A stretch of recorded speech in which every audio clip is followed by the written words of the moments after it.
Greetings from smoggy and ridiculously humid Hong Kong. Sorry about the delay in this, but I've had a busy couple of days. Today I'm going to talk about why Japan can't do anything to drop their currency. Now, to understand that, you need to understand what the carry trade is. So, basically, in the 1980s, Japan had a really good economy. And around 1989, it crashed.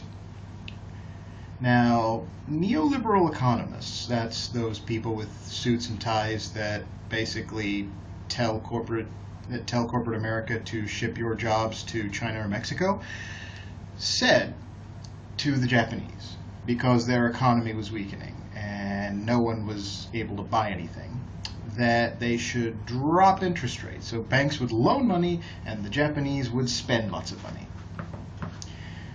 Well, they did. They dropped interest rates to zero. In fact, they called it the zero interest rate policy. Now, the advice that those economists gave would make sense if the money only stayed in Japan. But you see, the international economy is not closed. I mean, all that talk about globalization and stuff, this is an illustration of it.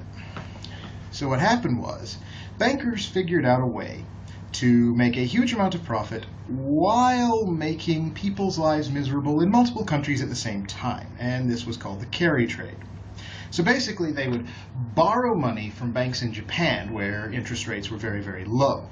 And they would loan out the money in places like America, Australia, Britain, Germany, where rates were much higher. And then they would pocket the profit.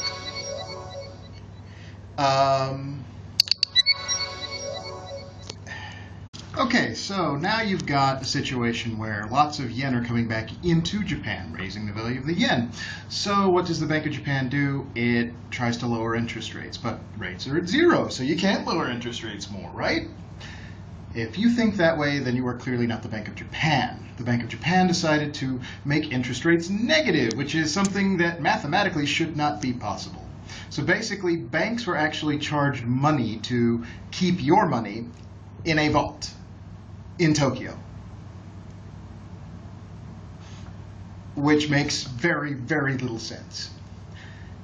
And they hoped that by doing that, they would convince the banks to just simply loan out the money as quickly as possible to keep the value of the yen down and get Japanese people to finally spend something. Of course, it didn't work. And then you had the Brexit. Now, with the Brexit, the markets are panicking. And they are trying to find places where they think the economy is relatively stable, the assets are safe, and the yen makes sense in that sense. And because the Bank of Japan, and because the yen has been rising in value, it makes it even more profitable. And because Japanese bonds are really, really good, it makes it even more desirable. And so more people are coming in and buying yen and buying Japanese bonds and driving up the value of the yen. It's gained about 14% in the last month. Now, what this means for the Japanese economy, though, is catastrophic because all of those Toyotas and Sonys and Fuji cameras and all that other Japanese stuff, it is increased in price by that same percentage over the last month, 15%, which is catastrophic to an economy like Japan that exports, that is built around exporting things. And so, the Japanese economy is careening toward a crash, and the Bank of Japan keeps threatening to do something to try to drive down the currency. But they can't. Because of the carry trade, because of stupid decisions they made nearly 20 years ago, they can't do anything about it. Okay? So buy yen, at least until the end of this month. Buy yen. Buy yen, hold yen. That's my message. Bye.